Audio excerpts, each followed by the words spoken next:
Hi there, my name is Ron Pereira and I'd like to welcome you to the first video of the most requested course we've ever released here at Gemba Academy. Well, specifically, this course is going to be focused on all things Kaizen. So, no matter if you're interested in learning more about Kaizen events or suggestion systems, or you simply want to know how Kaizen applies to you, you're in the right place. Now, in this first module, we're going to get things started by offering an overview of what Kaizen is and how it applies to anyone, no matter if you work in an office, produce widgets in a factory, or take care of patients in a hospital. And just to give you a little taste of what the Kaizen mindset's all about, you'll also get to witness Kaizen in action as we venture into my kitchen. Alright, well, let's get things started by learning exactly what Kaizen is. Well, loosely translated, the word Kaizen means to change for the better. Well, taking it a bit further, with Kaizen, there's actually a sense of breaking down the current process, removing the unnecessary parts, and putting it back together in an improved manner. But to be sure, Kaizen is not a revolutionary process where all the knowledge and experience of the past is thrown out. Rather, when we do Kaizen correctly, we take a look at the current process, break it apart, and put it back together again.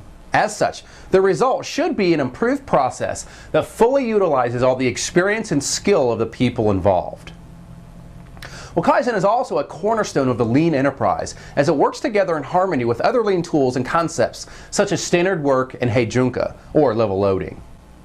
Now, in order to effectively practice Kaizen, we must first understand three key concepts we refer to as the three gens, sometimes called the three actuals. Well, first, when we do Kaizen, we must go to the Genba, or Gemba as it's most commonly referred.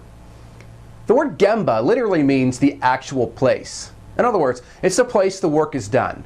Now, for some, the Gemba might be the factory floor, or a construction site, or the operating room in a hospital.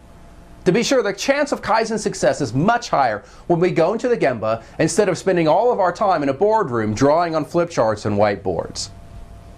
Now, in the same spirit, rather than looking at drawings or other forms of documentation, it helps if we look at the actual parts, which was what the word genbutsu means. So, instead of looking at a flowchart, as an example, we'd be better off if we spent the time walking and experiencing the process for ourselves. Finally, getting the facts doesn't mean a divorce from feelings and theories. Rather, it simply means we need to get facts that either prove or disprove our ideas in a non-emotional manner.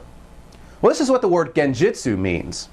It helps us understand what's really happening. In other words, it helps us understand what words like rarely or always actually mean. Now, oftentimes, when we get the facts, we see that something else is causing the problem, or we realize that the problem may be bigger or smaller than we think it really is. But once our team is armed with the facts, it'll be a lot easier to convince people of the changes we hope to implement. Now then, when we do Kaizen within a workplace, we often use an expression that states that we must earn the right to go into the kitchen. Now, this means that we can't simply barge into someone's work area and start asking questions or changing things.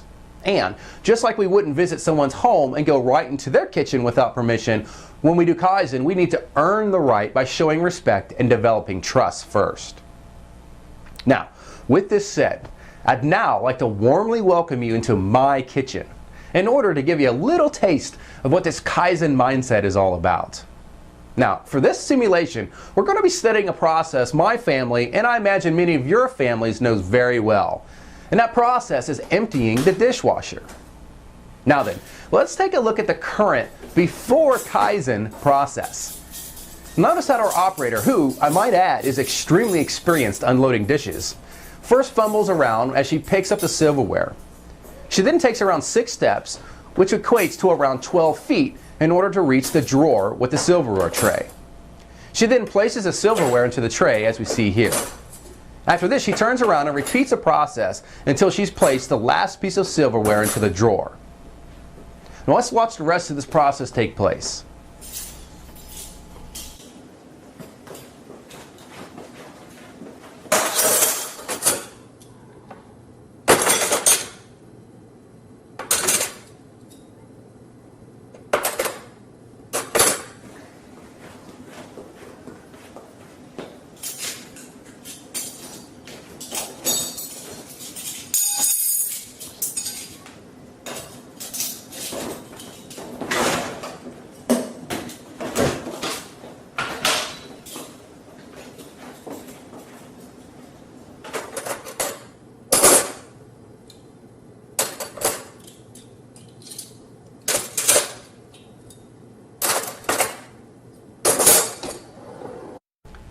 Now then, when the team analyzed this process, they learned that it took a total of 1 minute and 25 seconds to unload the silverware, and that our operator took a total of 30 steps, covering approximately 60 feet. This was then used as their before Kaizen baseline performance. Now, with this data captured, it was time for our Kitchen Kaizen team to make some improvements. Now, the first thing the team focused on was how to reduce the trouble the operator experienced when picking up the silverware, as well as placing it into the drawer. Well, after some discussion, the team decided to practice the straighten aspect of 5S. Specifically, they decided to change the way the dishwasher was loaded. Well, in the original process, the silverware loading operator simply placed the silverware anywhere in the holder, since no one had ever asked them to do it in another way. Unfortunately, this only led to problems for the unloading operator. So, a small change was made whereby all the spoons were loaded beside each other, as were all the other forks and the knives. Now, this change didn't create any extra work for the loading team, but the unloading operator felt this change would definitely help her. The next problem the team focused on was the amount of walking the operator was forced to do. Well, the first idea the team came up with was to simply move the silverware tray to a closer drawer. This would immediately reduce the amount of walking required by more than half. Additionally, one of the younger Kaizen team members came up with an additional idea no one else had thought of.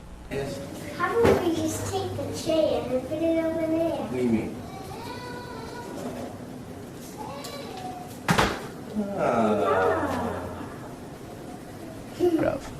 Her idea was to simply pick the holder up, carry it to the drawer, and then unload the silverware instead of taking separate trips back and forth.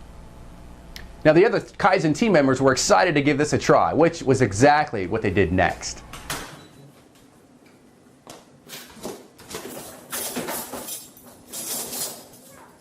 Now, as you see here, the operator now picks up the silverware holder, carries it a few feet to the drawer, and commences to unload the silverware as we see here.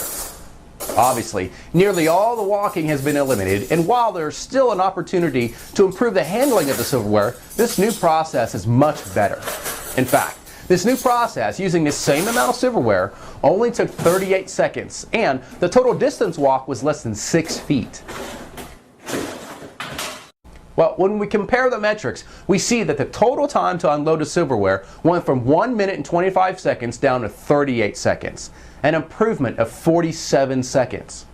And the total distance walked per day was reduced by 54 feet, or 3.72 miles per year.